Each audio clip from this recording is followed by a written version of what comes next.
जो कहानी मैं आपको इस वीडियो में समझाऊंगा वो हिस्सा है एक नावल का जिसे लिखा था H.G. वेल्स ने और उस नावल का नाम था द इनविजिबल मैन। तो चैनल पे पहली बार हैं, ये वीडियो पहली बार देख रहे हैं तो चैनल को सब्सक्राइब कर जुड़ जाइए हमारे साथ ताकि आप बाकी सभी वीडियो भी ऐसे ही देख पाएँ और उनसे कैसे क्वेश्चन आपके एग्जाम में आएंगे ये भी जान पाएँ। तो चलिए मैं समझाता हूँ आपको स्टोरी जिसका नाम है footprints without feet. The two boys were surprised to see the fresh muddy imprints. दो लड़के कीचड़ भरे निशानों को देखकर काफी सरप्राइज्ड हैं। There were of a pair of bare feet और ये निशान नंगे पैरों के। As they gazed, a fresh footmark appeared from nowhere. जब उन निशानों को वो और ध्यान से देखते हैं तो वो पाते हैं कि कहीं से अपने आप कुछ और पैरों के निशान वहां पर दिखाई दे रहे हैं। Then they saw further steps down the street और उसके बाद गली में आगे की ओर भी उन्हें कुछ वैसे ही पैरों के निशान नजर आते। Thereafter they disappeared और उसके बाद वो पैरों के निशान गायब हो जाते क्योंकि कीचड़ जो है वो धीरे धीरे सूख गया है। जो भी निशान थे वो वहां पे लग गए। These footprints were of a scientist named Griffin। ये पैरों के निशान एक वैज्ञानिक के हैं जिसका नाम ग्रिफिन है। He had just discovered how to make the human body transparent और उस वैज्ञानिक ने एक खोज की है कि जिसके जरिए मानव शरीर को कैसे पारदर्शी बनाया जा सकता है। He has taken some drugs। उसने कुछ दवाइयाँ खा ली हैं। His body became as transparent as a sheet of glass और उसके बाद उसकी बॉडी ऐसे पारदर्शी हो गई है जैसे कि एक शीशा।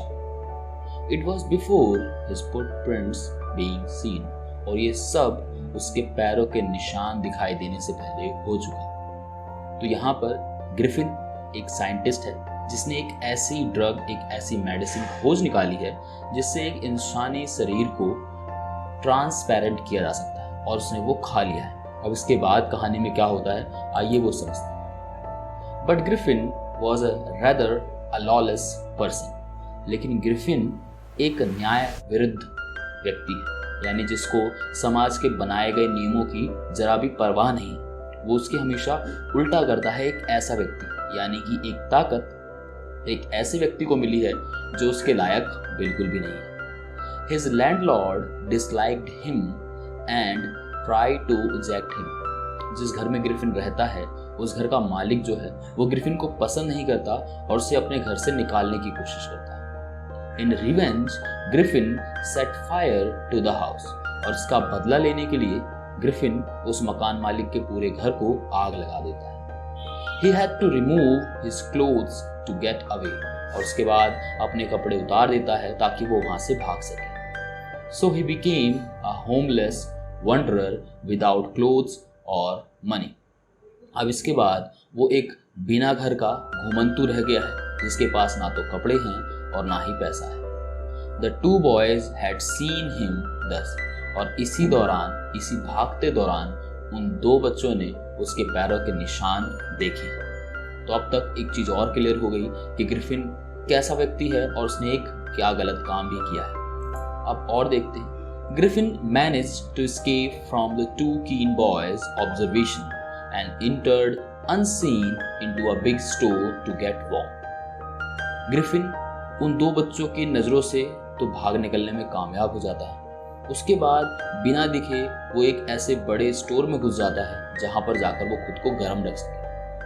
After the store was closed at night जब रात में वो स्टोर बंद हो जाता है Griffin put on some new clothes तो स्टोर में से ग्रिफिन कुछ नए कपड़े पहन लेता है। Consumed meat and coffee from the restaurant in the store और उसके बाद उस स्टोर में जो रेस्टोरेंट है वहां से कुछ मीट और कॉफी भी खाता है। And went to sleep on a pile of quilts और उसके बाद सोने के लिए चला जाता है। मतलब वहीं पर कपड़ों का ढेर बनाता है, एक रजाई जैसा। क्विल्ट मीन्स रजाई होता है, पाइल मीन्स ढेर होता है और वहीं सो जाता है। He overslept and only woke up when the shop had opened and the assistants had arrived। और वो अब वहाँ पर सोने के बाद सोता रह जाता है और वो जब जगता है जब दुकान खुल जाती हैं और जो दुकान के अंदर काम करने वाले, स्टोर के अंदर जो काम करने वाले असिस्टेंट्स हैं वो आ जाते हैं on being seen he chased bye them, और इसके देखे जाने पर उनके द्वारा इसका यानी ग्रिफिन का पीछा किया जाता है। He again took off his clothes so that they could not see him, और उसके बाद उनसे बचने के लिए ये फिर से अपने कपड़े उतार देता है और उसके बाद वो इसे देख नहीं पाते। तो पहले अपने घर से भागा है ग्रिफिन, क्योंकि उसने मकान मालिक का घर जला दिया है। अब यहाँ स्टोर में आया था और यहाँ से भी भागा है, और इस बार भी उसके शरीर पर कोई कपड़े नहीं है। He soon found a suitable shop. He went upstairs, but he came out little later. एक इसको बहुत बढ़िया दुकान मिलती है, फिर वहाँ उन सीढ़ी पे चढ़ के जाता है, लेकिन कुछ देर बाद जब वहाँ से बाहर आता है, he was now wearing bandages. Those were around his forehead. वहाँ पर उसने अब अपने माथे पर यानी फेस पर जो है बैंडेजेस पहने हैं। He wore dark glasses. इसने एक गहरा काला चश्मा पहना हुआ है। A false nose, नकली नाक भी लगा रखी है, and big buzzy side whisk, और उसने अपने हाथों में भी मतलब हर जगह अपने आप को ढकने के लिए उसने कपड़े पहने। He attacked a shopkeeper, और इन सभी चीजों के लिए उसने एक दुकानदार पे हमला किया। Then he robbed him all of his money, और उस दुकान के पास मतलब उस दुकान में जितना भी पैसा था वो सब लूट लिया। And he then went to Iping village from London, और उसके बाद वो लंदन से एक आइपिंग विलेज चला जाता है। There he booked 2 rooms at the local inn belonging to Mrs. Hall, और वहाँ जाकर के वो 2 रूम बुक करता है, और इस जो रूम ये बुक करता है इन मीन्स होता है धर्मशाला, वो है मिसेस हॉल की। तो अब यहाँ से एक बार और भाग कर आया है, पर इस बार इसके पास सभी प्रकार के कपड़े हैं, इसने अपने आप को पूरा ढक रखा है और ये एक दुकान वाले को लूट कर आया है। तो हम यहाँ पर कहानी में एक चीज़ बहुत अच्छे से समझ रहे हैं कि जब शक्तियाँ गलत व्यक्ति के पास जाएंगी तो उसका गलत इस्तेमाल करेगा, और कुछ ऐसा ही ग्रिफिन अभी तक कर रहा है। अब आगे बढ़ते हैं कहानी में। The arrival of stranger at an inn in winter amaze the villagers.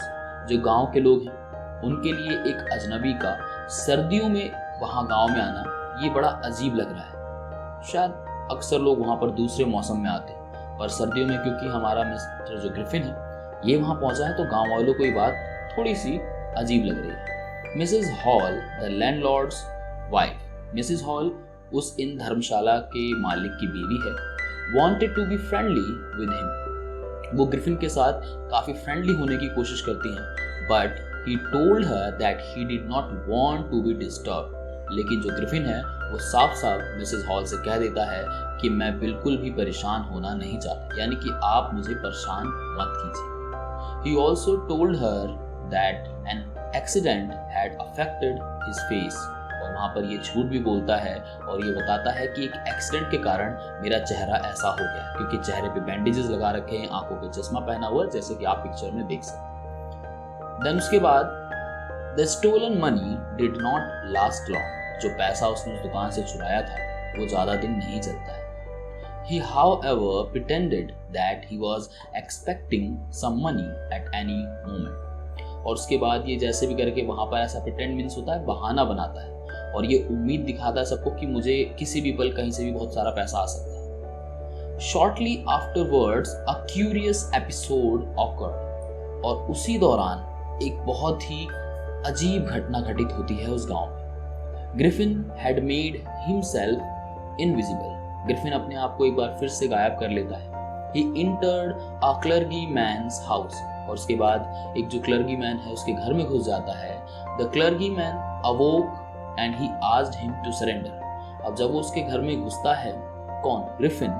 तब क्लर्गीमैन जग जाता है और रूम में आकर इससे सरेंडर करने के लिए कहता है, but he could not see no one. लेकिन क्लर्गीमैन को वहाँ पर कोई भी नजर नहीं आता, क्योंकि हमारा ग्रिफिन जो है वो तो इनविजिबल है, उसके आसपास कोई भी ऊपर से उसको देख नहीं सकता, यानी कि ये मिस्टर इंडिया बन गया है। He realized that room was empty। क्लर्गीमैन देखता है कि पूरा रूम तो खाली पड़ा है, yet the desks had been open and the money was missing।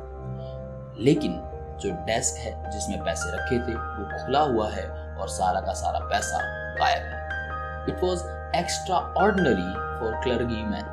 और ये जो भी कुछ हुआ ये बहुत ही असाधारण था क्लर्गीमैन को, क्योंकि आप जानते हैं कि जो गांव होता है, गांव में कम लोग होते हैं और सभी एक दूसरे को बहुत अच्छे से जानते हैं, और शायद जो आइपिंग विलेज है वहाँ पर कभी कोई ऐसी घटना घटित नहीं हुई थी। इसलिए एक क्लर्गी मैन के लिए काफ़ी असाधारण सी बात थी कि जब वो कमरे में पहुंचा आवाज़ से तो वहाँ कमरे में कोई भी नहीं है, उसके बावजूद भी जो डेस्क है वो खुला हुआ है और उसमें से पैसा गायब। तो यहाँ पर आकर एक और गलत काम क्लर्गी मैन के घर में चोरी करके ग्रिफिन की कहानी में जुड़ गया है। अब तक ग्रिफिन के द्वारा किए गए गलत कामों में उसने अपने लैंडलॉर्ड का घर जला दिया, देन उसके बाद उसने एक स्टोर में जाकर के जो भी काम किए वो भी गलत थे, देन उसके बाद एक शॉप कीपर को उसने मारा और वहां से पैसे चुराए, और देन अब क्लर्गी मैन के घर के अंदर चोरी। कहानी में अब आगे बढ़ते हैं। Soon the burglary in the clergyman's house became known. जल्दी ही जो क्लर्गी मैन के घर में चोरी हुई उसके बारे में सभी को पता चल गया था। The stranger scientist was suspected of having a hand in it. और वो जो अजनबी वैज्ञानिक उस गांव में आया हुआ है, सबका शक घूम फिर के उसकी तरफ जाता है। The suspicion became stronger as he produced ready cash. और ये जो शक है ये और भी ज़्यादा बढ़ जाता है जब ग्रिफिन अपना कैश दिखाता है कि अब मेरे पास पैसे आ गए हैं, क्योंकि कोई पैसे देने आया नहीं तो अचानक ये पैसे आए कहाँ से। Earlier he had admitted of not having any, जबकि उसने जल्दी ही कहा था कि उसके पास किसी भी प्रकार का पैसा नहीं है, पर अब उसके पास पैसा है तो इस बात से और भी शक ग्रिफिन की तरफ बढ़ जाता है। The village constable was secretly called. जो गांव का हवलदार है उसे चुपचाप बुलाया जाता है। But Mrs. Hall did not wait for the constable. लेकिन जो मिसेज हॉल है वो कांस्टेबल का इंतजार नहीं करती। She went to the scientist, और वो साइंटिस्ट के पास चली जाती है। She asked him what he had been doing to her chair upstairs, और वो जाके उससे पूछती हैं कि तुम यहाँ पर मेरी चेयर के साथ क्या कर रहे हो। She wanted to know how he had entered a locked room, और वो ये भी जानना चाहते थे कि तुम कैसे एक बंद कमरे में चले आए। इससे पहले हुआ क्या था कि मिसेज हॉल और उनके हस्बैंड भी इस साइंटिस्ट यानी ग्रिफिन के कमरे में गए थे। वहां पर कोई भी मौजूद नहीं था और उन्हें कोई भी नहीं मिले था, और कमरे के अंदर कुछ ऐसी घटनाएं घटित हुई थी जिससे मिसेस हॉल को ये लगने लगा कि यहाँ पर कोई स्पिरिट यानी कि आत्मा भूत प्रेत का चक्कर है, और तब ये लोग गेट को बाहर से बंद करके चले आए थे। लेकिन जब दोबारा ऊपर चेयर की साउंड होती है और ये जाती हैं तो वहां पर ग्रिफिन मौजूद होता है, और इसी पर ये कहती हैं, ये जानना चाहती हैं कि आखिर तुम इस बंद कमरे में कैसे चले आए। At this, the scientist grew angry, और इस बात पर ग्रिफिन को गुस्सा आ जाता है, क्योंकि आप तो जानते ही ग्रिफिन का स्वभाव कैसा है। He suddenly shouted at her, और उसके बाद अचानक वो मिसेस हॉल पर चिल्लाने लगता है। He then threw off bandages, spectacles, nose, etc. और उसके बाद एक एक करके वो अपने चश्मे, बैंडेज, नाक सब फेंकने लगता है। He had become invisible, और उसके बाद फिर से वो इनविजिबल यानी कि अदृश्य हो जाता है। The horrified people now saw at a headless person, और अब वो डरे हुए लोग एक ऐसे आदमी को देख रहे हैं जिसकी ऊपर की हेडलेस मतलब खोपड़ी है ही नहीं। तो अब कहानी में क्या होगा वो देखिए। Mister Jeffers the constable arrived. जो कांस्टेबल है उनका नाम है मिस्टर जेफर्स, जो पहुंचते हैं। कहानी में अभी तक जो किरदार आप देख चुके हैं जिनके नाम आपको सुनने के लिए मिले हैं वो याद रखना। सबसे पहले है ग्रिफिन जो कि हमारा वैज्ञानिक है, उसके बाद है मिसेस हॉल जो कि उस इनकी मालकिन है, उसके बाद है क्लर्गी मैन जो कि है पादरी, और उसके बाद अब ये नाम आया है मिस्टर जेफर्स का जो है उस गांव के constable. He was surprised that he had to arrest a man without a head, और वो ये सरप्राइज्ड हैं ये देखकर कि उन्हें एक ऐसे आदमी को गिरफ्तार करना है जिसके पास सर ही नहीं है, उसकी खोपड़ी है ही नहीं। But he had to arrest him in any case, लेकिन उन्हें हर हाल में इसे अरेस्ट करना है। So he tried to catch the scientist, but he was throwing off one garment after another. अब वो यहाँ पर ग्रिफिन को पकड़ने की कोशिश तो करते हैं, लेकिन ग्रिफिन वही काम कर रहा है जो वो पहले कई बार कर चुका है। वो एक के बाद एक कपड़े उतारते जा रहा है। The constable found himself struggling with someone he could not see at all. अब यहाँ पे कांस्टेबल अपने आप को बड़ी मशक्कत में पाते हैं कि वो एक ऐसे आदमी को पकड़ने की कोशिश कर रहे हैं लगातार जिसे वो देख भी नहीं पा रहे। Some people tried to help him, but they received blow only from invisible griffin. कुछ लोग उनकी मदद करने की कोशिश करते हैं, लेकिन सभी को उसके जवाब में उस गायब ग्रिफिन यानी इनविजिबल ग्रिफिन की तरफ से ब्लोज मिलते हैं, यानी कि घूंसे-लात या धक्के मिलते हैं। In the end Jeffers became unconscious, और आखिरकार बाद में जो जेफर्स जो कांस्टेबल हैं वो अनकॉन्शियस हो जाते हैं, अचेत हो जाते हैं, बेहोश हो जाते हैं इस पूरी धरपकड़ में। There were cries of hold him, और वहां पर लोगों की चिल्लाहट है कि उसे पकड़ो उसे पकड़ो। But Griffin had freed himself, लेकिन ग्रिफिन अपने आप को मुक्त करा लेता है।